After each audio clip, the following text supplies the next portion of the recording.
नमस्कार, आप देख रहे हैं हल्ला बोल। आपके साथ मैं हूं अंजना ओम कश्यप। क्या करेंसी क्रांति से काले धन से छुटकारा मिल जाएगा? क्या इस देश के अंदर जो काले धन का कारोबार चल रहा था वो पूरी तरह से अब खत्म हो जाएगा? क्या साबित होगी ये जादू की छड़ी? इसी पर आज हम करेंगे चर्चा। सबसे पहले तो अपना स्वागत कर लीजिए। कई खास मेहमान हमारे साथ स्टेज पर मौजूद रहेंगे, लेकिन जनता आज दागेगी उनके सामने सवाल। तालियों से अपना स्वागत कीजिए।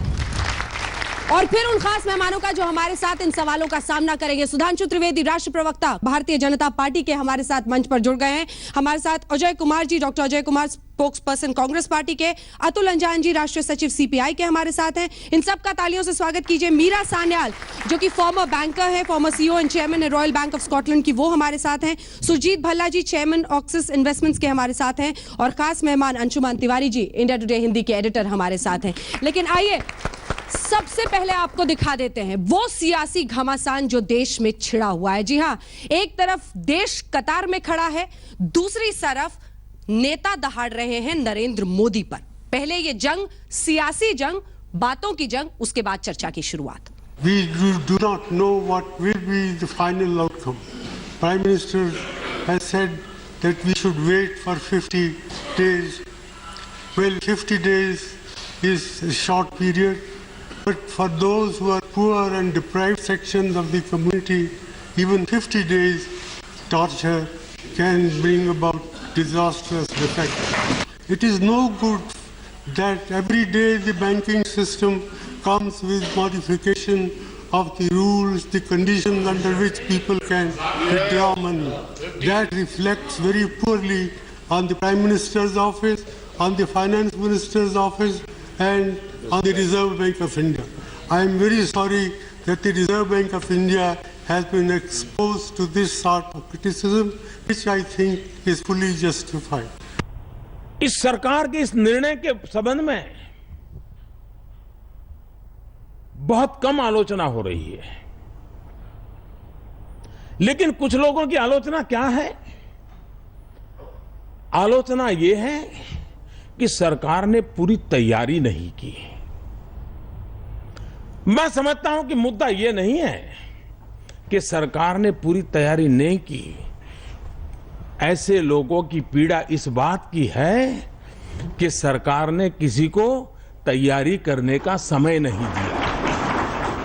मोदी जी पहले हंस रहे थे, आपने देखा हंसी आ रही थी, फिर कितनी बार 3-4 बार रोना आया है ना? हाउस में आइए, हाउस में आइए और फिर देखिए क्या होता है।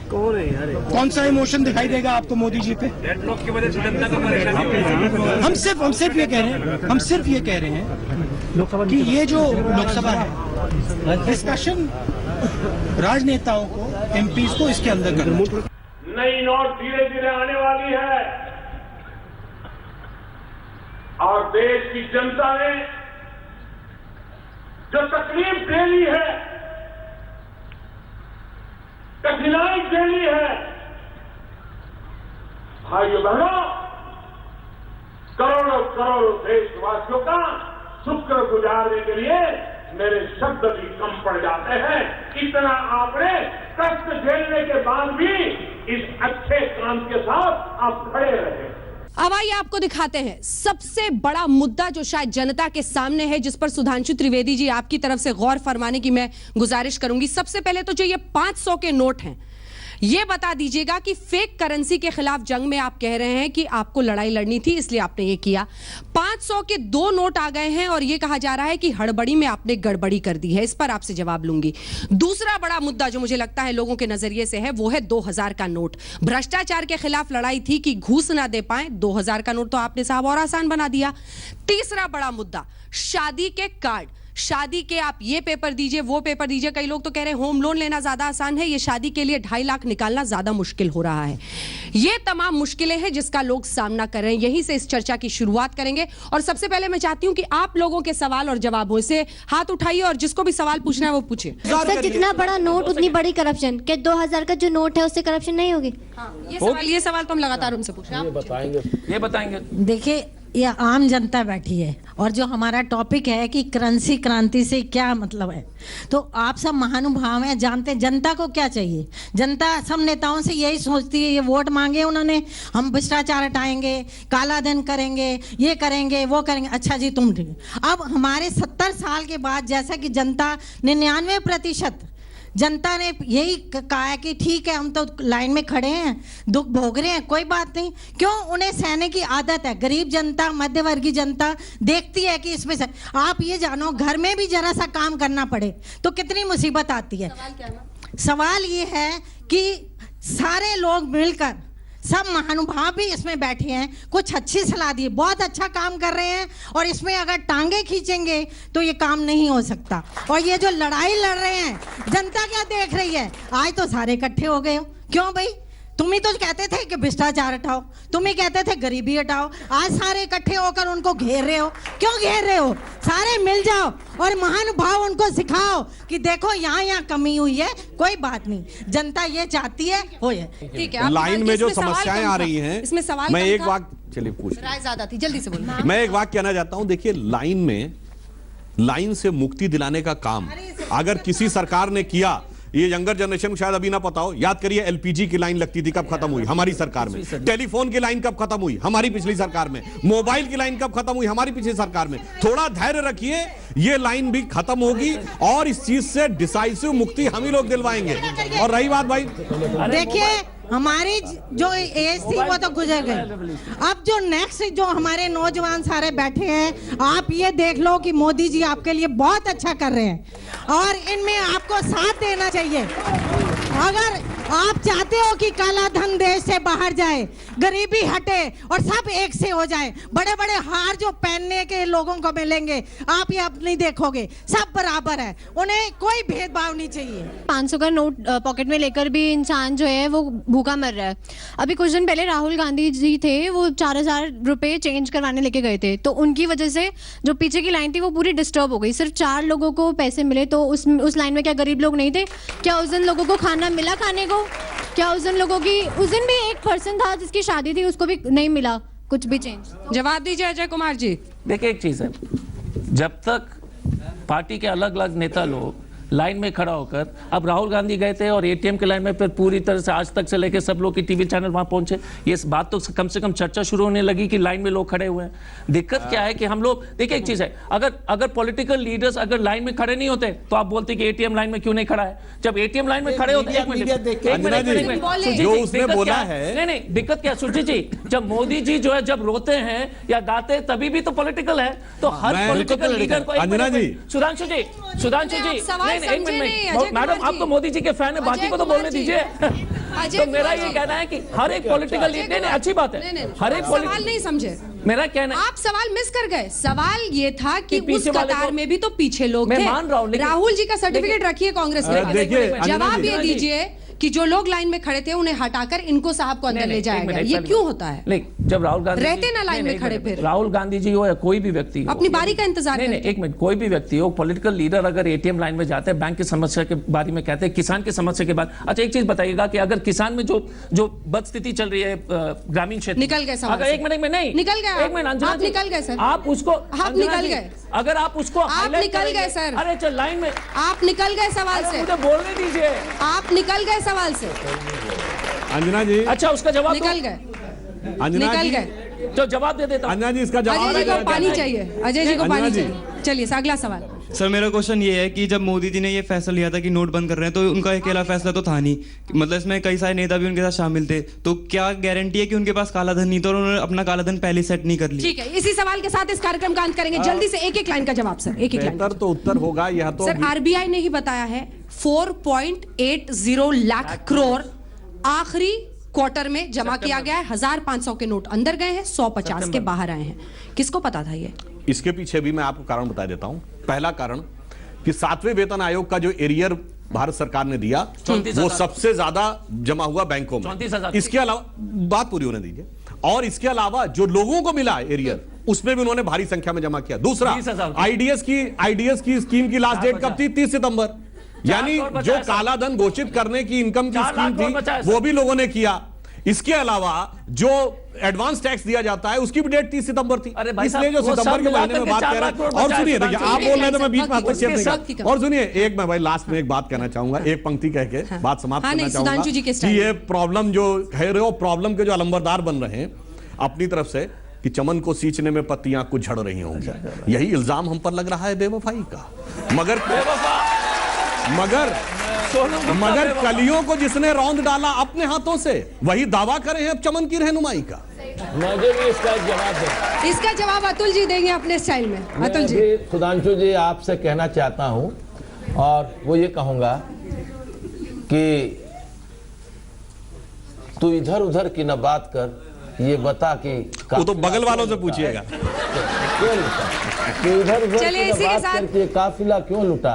मुझे रहजनों से गिला नहीं, तेरी रहबरी का सवाल। रहबरी जिनकी थी जिस दौर में कारवां लूटा, उन्हीं की रहबरी में लूटा था। मैं कह रहा हूं अंजना जी, सारी समस्या का एक हल है। अगर 2, 4, 6, 10 लाख करोड़ 2, 4, 6 लाख करोड़ रुपए के 100 के नोट अगर बाजार में बांट दिए जाएं तो किसी को कोई समस्या नहीं होगी। कि क्या आप लोग आपस में क्या लोग आप लोग आपस में लड़ रहे हैं या देश की समस्याओं के बारे में कर रहे हैं? जब भी कभी कोई ऐसी बात होती है आप दूसरे पे आक्षेप लगाते हैं, वो आप पर, लेकिन क्या कभी आपने जनता के बारे में सोचा है कि जनता क्या चाह रही है इस बारे में? बजाय इसके कि आप जनता के बारे में सोचें, आप एक दूसरे पर आक्षेप ना लगाएं और जनता के क्वेश्चंस का जवाब दें। सही जवाब, ये समझने की अब जरूरत है।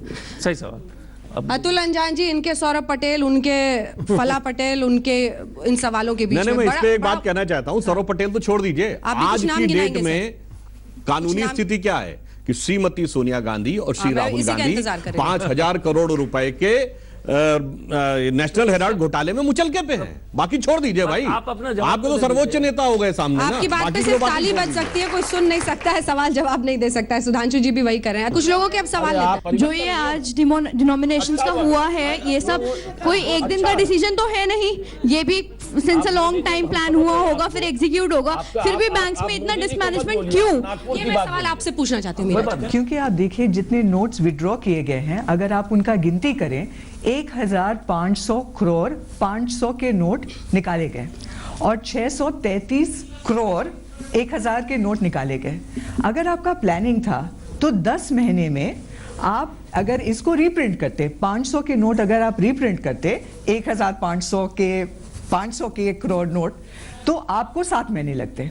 और अगर आप 2,000 के नोट 1,000 के बदले में प्रिंट करते, आधा करना पड़ता, 300 करीब करना पड़ता, तो आपको 3 महीने लगते। मैं चाहती हूँ सुधांशु जी से आप पूछें, ये उनसे पूछें कि ये क्यों नहीं समझ में आया इन लोगों को। सर मैं मानती हूँ कि सुधांशु जी भी बेचारे नहीं बोल पाएंगे। ये कहते हैं कि अगर बता देते तब तो सबको पता चल जाता, सब छुपा लेते, ये लॉजिक है?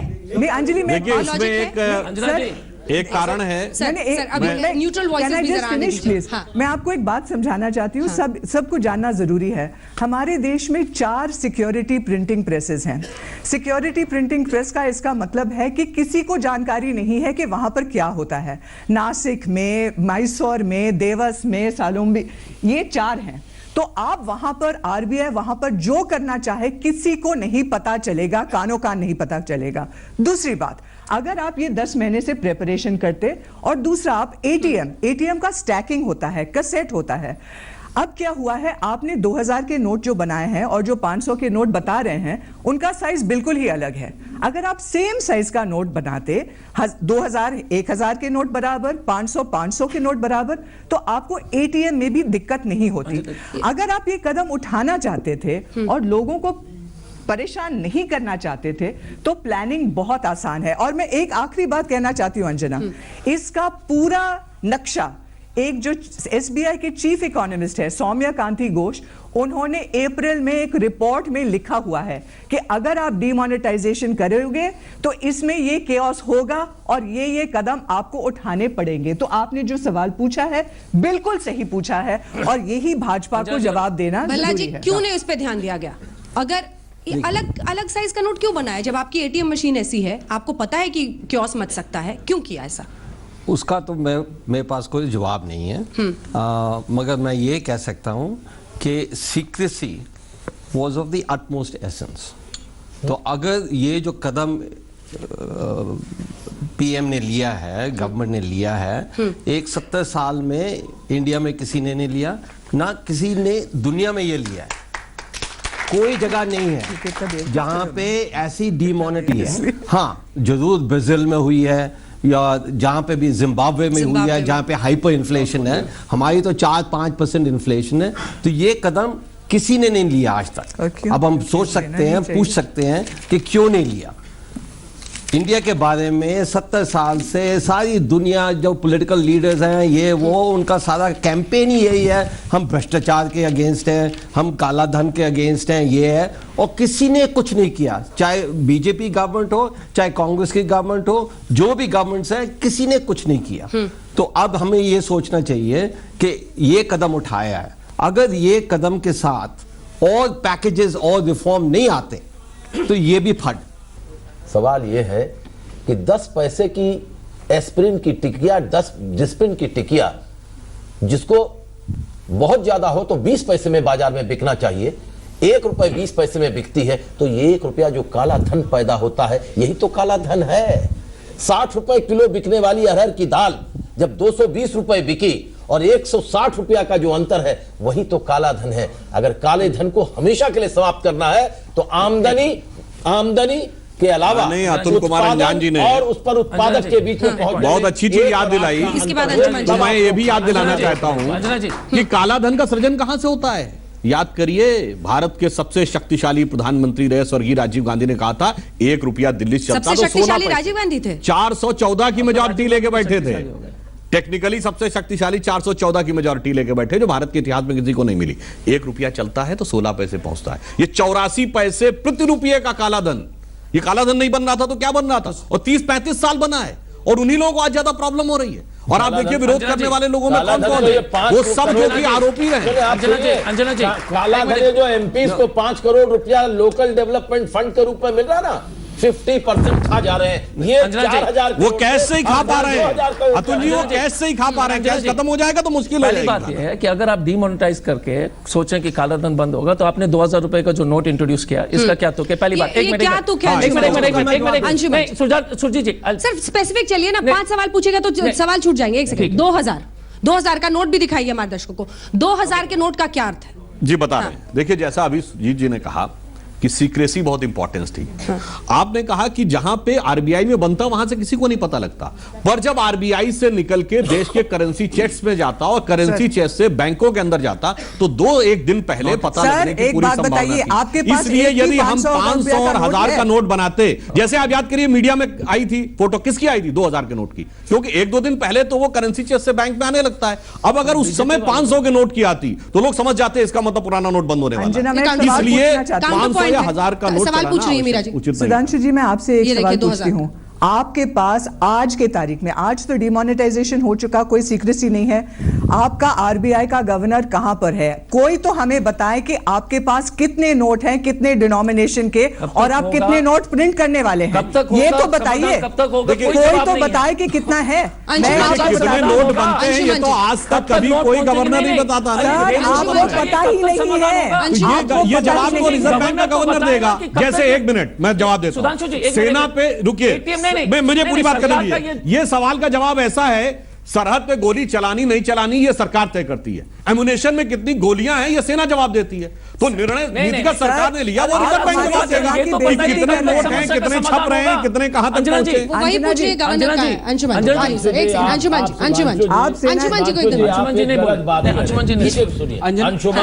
अंशुमन जी, एक सवाल आपसे उसी से हो जाएगा। रिजर्व बैंक का गवर्नर ही तो सारे नोटों और उसके प्रबंधन के लिए है। रिजर्व बैंक के अंडर ही सारी नेशनलाइज और प्राइवेट बैंक है। वो फैसले कि 500 के गायब हो रहे हैं, 100 के आ रहे हैं, 1000 के आ रहे हैं, ये आरबीआई का आदमी नहीं कर रहा, ये भारत के फाइनेंस सेक्रेटरी कर रहे हैं।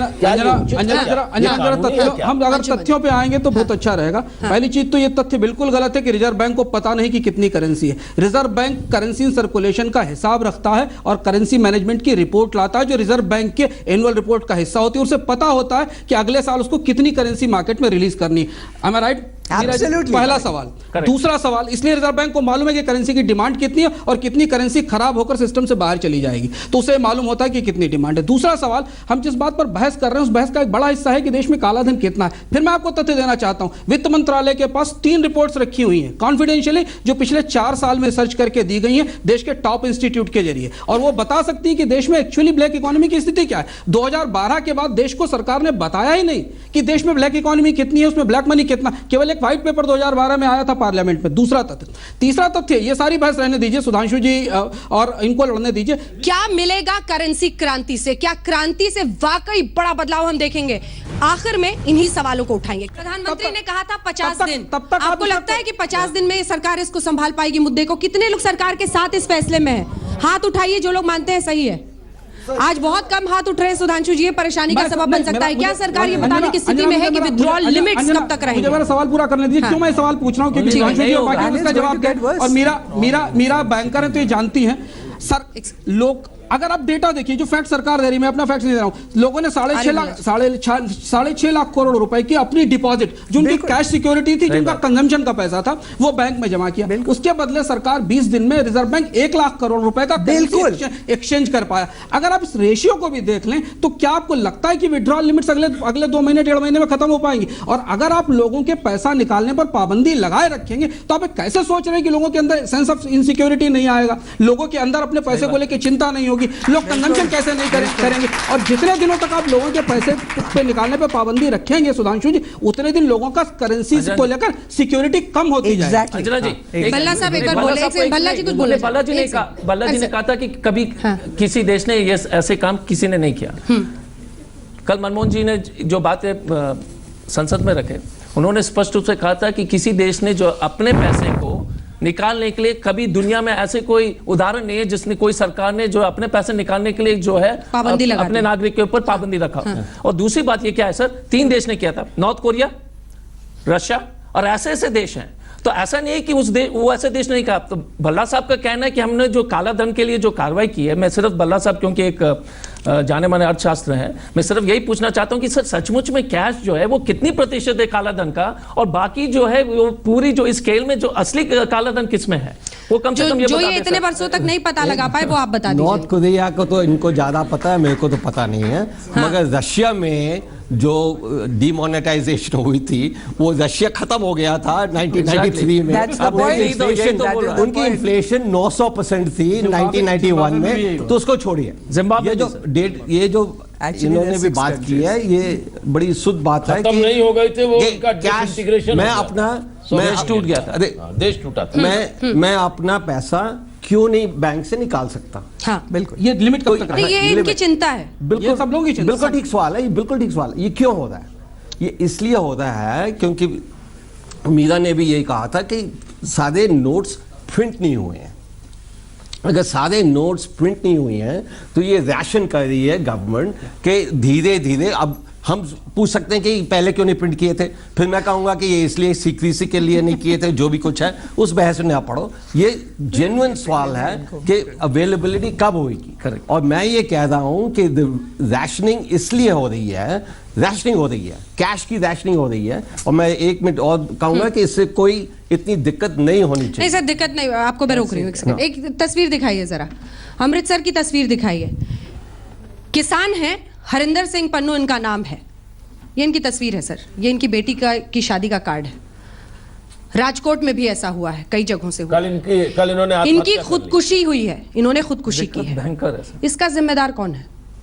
भल्ला साहब देखिए, 70 आदमी का जब भी ये सवाल सबको चुप करता है। मैं बताता हूँ सुधांशु त्रिवेदी जी, मैं वही जवाब दूंगा जो मैं 3 साल से 4 साल ये हम महेश भाई सोलंकी की भी तस्वीर दिखा रहे हैं। होता है सुसाइड का होता है, आप लोग सब और हम लोग सब सुसाइड को ट्रिविलाइज करते हैं। ट्रिविलाइज मैं इसलिए कह रहा हूँ, आत्महत्या बड़ी कॉम्प्लिकेटेड चीज है जिसके ऊपर लोगों ने बड़ा बड़ा ध्यान दिया हुआ है। और हम कहते हैं फार्मर ने सुसाइड कर लिया क्योंकि ये हो गया, इसने, इसकी बेटी की शादी नहीं हुई, इसने सुसाइड कर लिया। मैं सुसाइड के ऊपर नहीं कमेंट करूंगा। आत्महत्या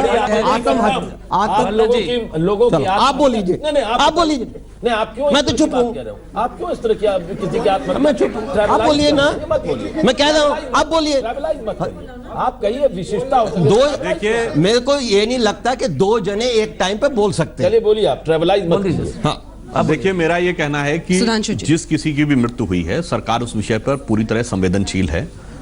किस कारण से जो भी मृत्यु हुई, यदि हम ये माने कि यदि कारण है, आप लेना ज्यादा आसान है, 2.5 लाख निकालना शादी के लिए ज्यादा मेरा वाक्य पूरा होने दीजिए। नहीं सर, बीमारी मौतों की जब हम बात करते हैं तो इसके साथ नहीं हो रही, करेंसी से जुड़ा एक और चीज आ जाती है। अरे भाई बात तो सेंटेंस पूरा होने दीजिए, उसके बाद आप बोलिएगा। जब हम मौतों की बात करते हैं तो उसके साथ हम बहुत बड़ी चीज इस घटना से एक चीज मिस कर जाते हैं।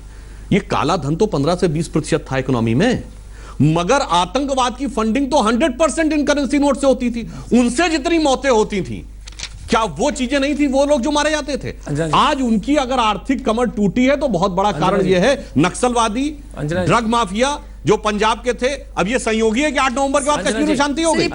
कश्मीर में 8 नवंबर के बाद एग्जाम हुआ और 95% आतंकवाद देश में खत्म हो गया। हम ये नहीं कह रहे हैं। उनको एक सबसे भारी क्षति अगर हुई है, देखिए जो काला धन जिसके पास था उसका तो कुछ हिस्सा गया, आतंकवादियों का तो सब कुछ चला गया पैसे। चलिए ठीक है, मुझे लगता है और लोगों के सवाल होने चाहिए। हाथ उठाइए, आप सवाल पूछना चाह रही थी। आ रही हूँ सर प्लीज।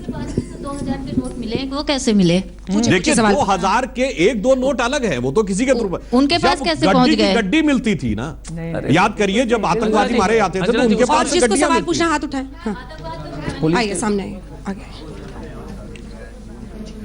अभी हाल ही में एक खबर आई थी, जो इंदौर पटना एक्सप्रेस में जो एक्सीडेंट हुआ था, वहाँ पर रेल राज्य मंत्री जो मनोज सिन्हा है, उन्होंने जो वहाँ पे घायल लोग थे उनकी मदद के लिए उन्होंने 500 के नोट दिए। नहीं, उन्होंने इस बात का खंडन कर दिया था कि ऐसा कुछ नहीं हुआ था। तो फिर ये खबर मंत्री जी ने खंडन कर दिया था। और अस्पतालों में, सरकारी अस्पतालों में लेना, हालांकि जिस सरकार ने खत्म किया वही 500 के नोट दे, ये गलत है। आप अपना सवाल पूछिए। मैम मेरा सवाल सुधांशु जी से है। ये जो अभी सर्वे हुआ था, सिर्फ 5 लाख लोगों के बीच में सर्वे हुआ, और इसमें सिर्फ जो किसान है वो तो सर्वे कर नहीं पाए, तो सरकार जो अपनी पीठ थपथपा रही है कि हाँ हमने सर्वे किया, 5 लाख लोगों को हमको समर्थन मिला, 90% ज़्यादा लोगों का। तो मैं पूछना चाहूँगा, जो किसान है जिसको भी स्कीम का पता ही नहीं, वो सिर्फ सहकारी बैंक के चक्कर लगा रहा है। हाँ, मतलब ट्विटर वाला सर्वे नहीं, देखिए देश के किसान तो नहीं शामिल होंगे सुधांशु। हमारे संविधान में भी कोई जनमत संग्रह या सर्वेक्षण की कोई व्यवस्था नहीं है। वो तो एक प्रतीक था कि भाई एक सैंपल है जिसमें लोगों ने साफ दिखाया कि इतने % आ रहा है, तो वो कोई इसका कोई कॉन्स्टिट्यूशनल। मायावती कह रही है इतना ही आपको अभिमान है तो चुनाव में उतरिए, वो असली सर्वे होता है लोकतंत्र में। हाँ बोलिए। दूसरी बात कह रहा हूँ कि देखिए, मैंने मायावती जी का दर्द समझा जा सकता। नोटों की माला पहनने वाले नेताओं को कितना दर्द हो रहा होगा नोट बंद करने से, आप समझ सकते हैं। लेकिन सुधांशु जी, मैं ये कह रहा हूं कि अभी ब्रिटेन जहां के प्रधानमंत्री कैमरून थे, हमारे प्रधानमंत्री के बड़े दोस्त थे ओबामा साहब, my dear friend Obama, Cameron साहब ने तय किया कि ब्रिटेन को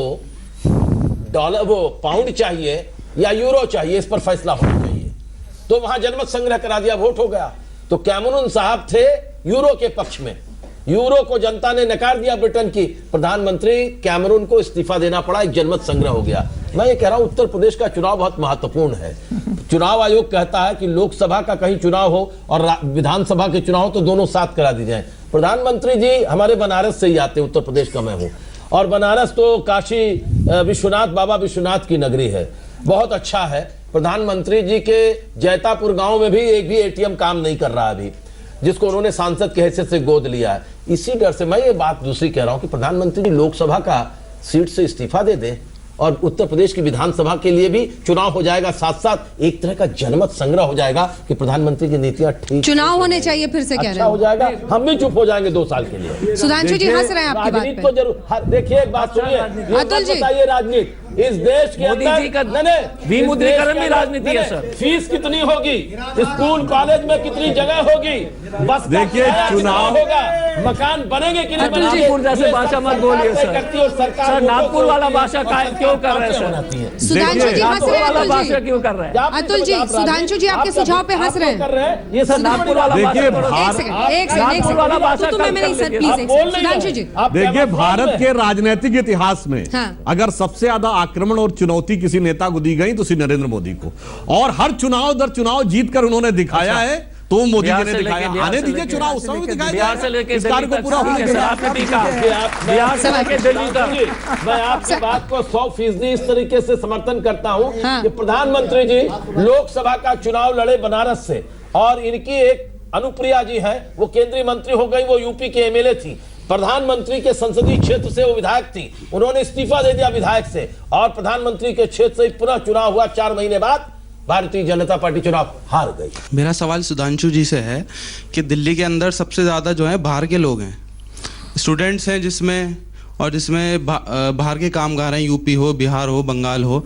तो अब नया एक नियम आया है कि होम ब्रांच से ही आप पैसे निकाल सकते हैं, और जो छोटे कामगार हैं उनको बहुत दिक्कत हो रही है पैसे निकालने के अंदर, कि वो अपनी होम ब्रांच जाएं, यूपी जाएं, बिहार जाएं, दिल्ली में उनको पैसा नहीं मिल रहा।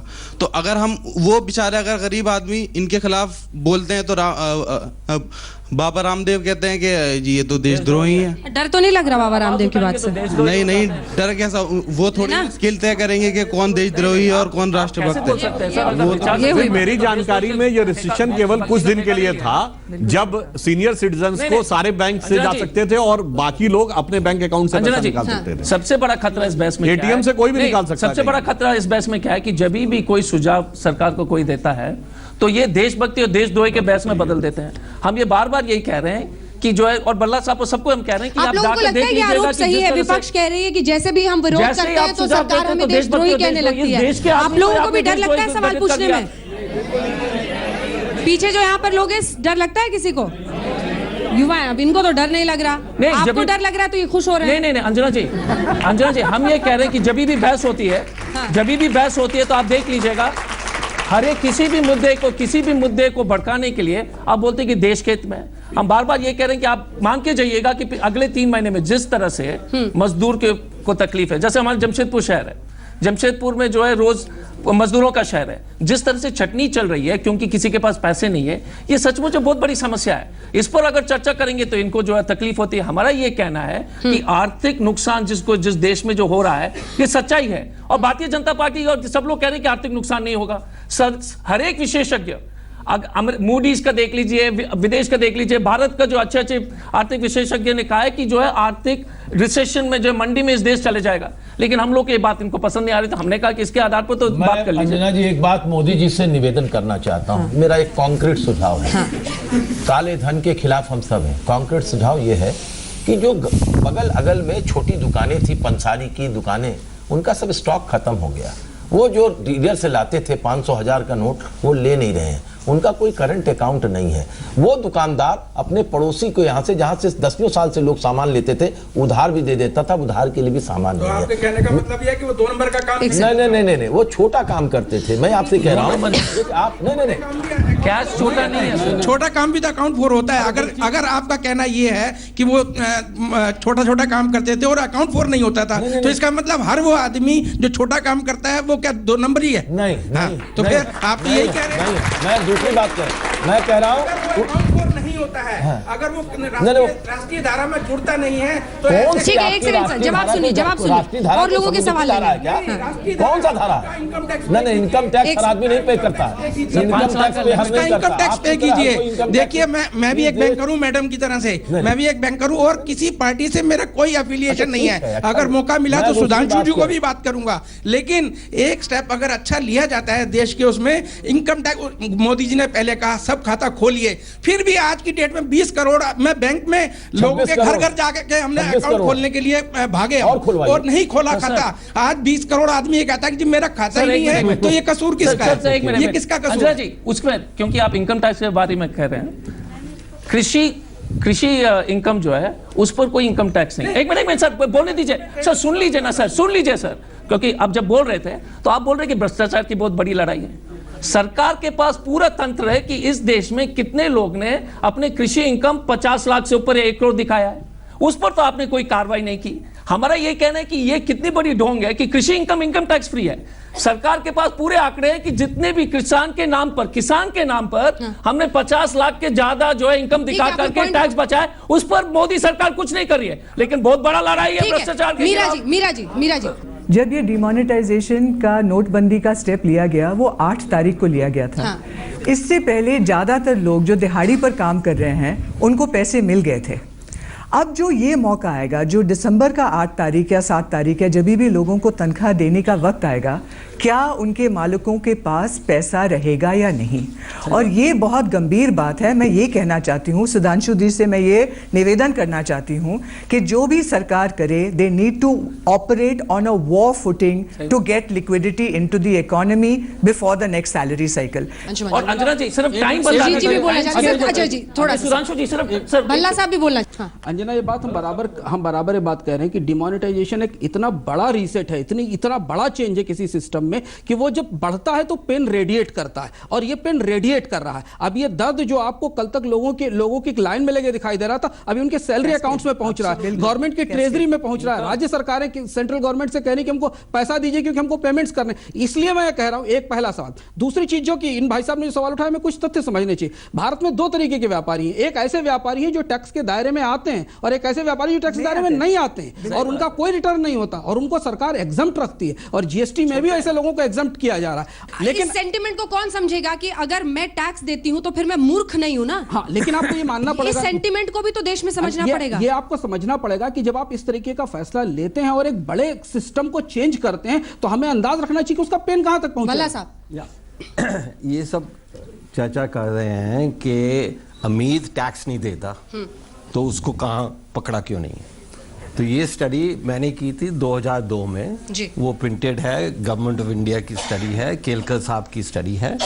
उसमें ये, और वो एनालिसिस को मैंने एक्सटेंड किया है कि 2 जने 50-60% जो उनकी आमदनी है उसके ऊपर टैक्स देते हैं।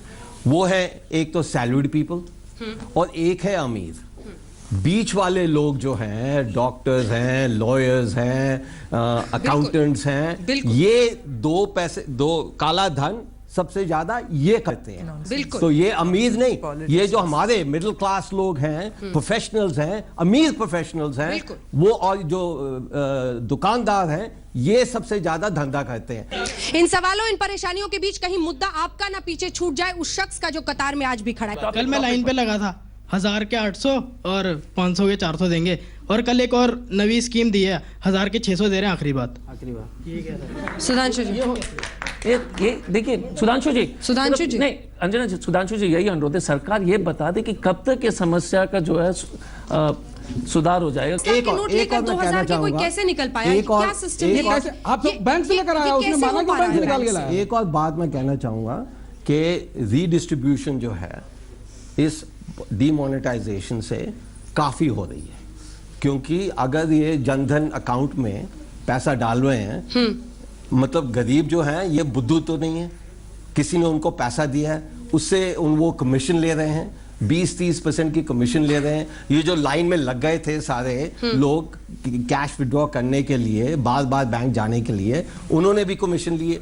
तो एक पॉजिटिव इफेक्ट इसका ये है, जो इनकन्वीनियंस हुई है, इससे रीडिस्ट्रीब्यूशन हो गई है, गरीबों को ज्यादा पैसा आया, अमीरों को धक्कत लगी। मैं समझता हूं अंजना जी, ये जो कहा गया है कि जो लोग लाइन में लगे थे वो सब काला धन लेकर के लगे हुए थे, दूसरे के काला धन लेके आए थे, इतना ज्यादा सरलीकृत होकर के उनको थप्पड़ मारने की जरूरत नहीं है। ये मैं आपसे कहूं, जो भूखे 500 रुपए का नोट रख के आजादी के बाद में पहला अवसर आया है कि 500 रुपए का नोट जेब में रहते हुए भी पूरा परिवार भूखा सो गया। ये एक बड़ी समस्या है।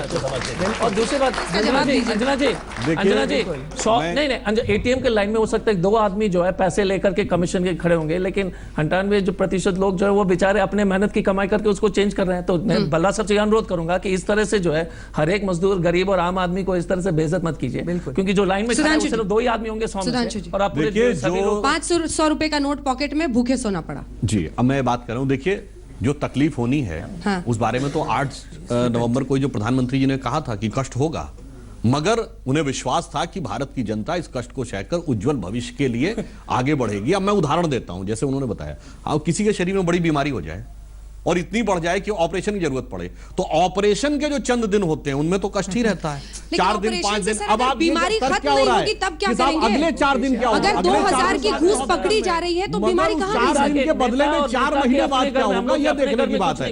और वित्त मंत्री ने कहा है कि एक क्वार्टर बड़े में लोग के प्रॉब्लम अपने घर में आएगी, समस्या नहीं होगा, एक तिहाई में गरीब के घर ये में जो समस्या कैंसर से मरने आएगी के लिए एक तिहाई तैयार में, परंतु उसके बाद गरीब चीजें कैंसर से सकारात्मक मरने दिशा को में तैयार आगे होनी बढ़ेंगी। चाहिए। नेता हम सब- करप्शन कह रहे हैं सर, खत्म हो जाएगी। सुधांशु जी कितने बड़े- आपकी बात, सुधांशु जी आपकी बात मैं मान रहा हूं कि कष्ट होगा। मुझे मालूम है प्रधानमंत्री जी ऐसी बात बोलते हैं, उन्होंने पहले बोल दिया। उन्होंने ये भी बोला था एक हेमराज के सर के चक्कर में 10 हेमराज के सर लाए जाएंगे। आज पिछले ये 2016 में 80 सेना के जवान, 3 लेफ्टिनेंट कर्नल, 1 ब्रिगेडियर मरणासन अवस्था में पड़े हुए हैं। ये मारे जा चुके, एक भी सर आया नहीं। इस तरह की बातें न बोली जाए जो किया भटक जा जाएंगे। सके वही जाएगी। चलिए, जवाबी आज 100 रुपए कव्वाली की का खरीदारी की का प्रथा इस सवाल देश में है। खत्म हो आप गई है, सब्जी लेकिन इस खरीद देश रहे की तो 100 का सियासत नोट, से ये वो प्रथा नहीं। कभी खत्म वो नहीं नहीं। होती। लेकिन ये इस बीच 500 का नोट लेके तमाम सब्जी पार्टियों से खरीद यही सवाल है कि आखिर सिर्फ सियासत में इसको उलझा देंगे या वाकई उनकी चिंता उस व्यक्ति के साथ है जो देश में आज कतार में खड़ा है। और इसी के साथ सरकार के सामने सबसे बड़ा सवाल कि लोगों को जो परेशानी हो रही है अपने ही पैसे को निकालने में, वो परेशानी, वो लिमिट कब खत्म होगा? सबकी नजर वहां है, सरकार पर है और उस वोट पर है जो उन्होंने इस सरकार को दिया है। देश दुनिया की बाकी खबरों के लिए आप देखते रहिए आज तक।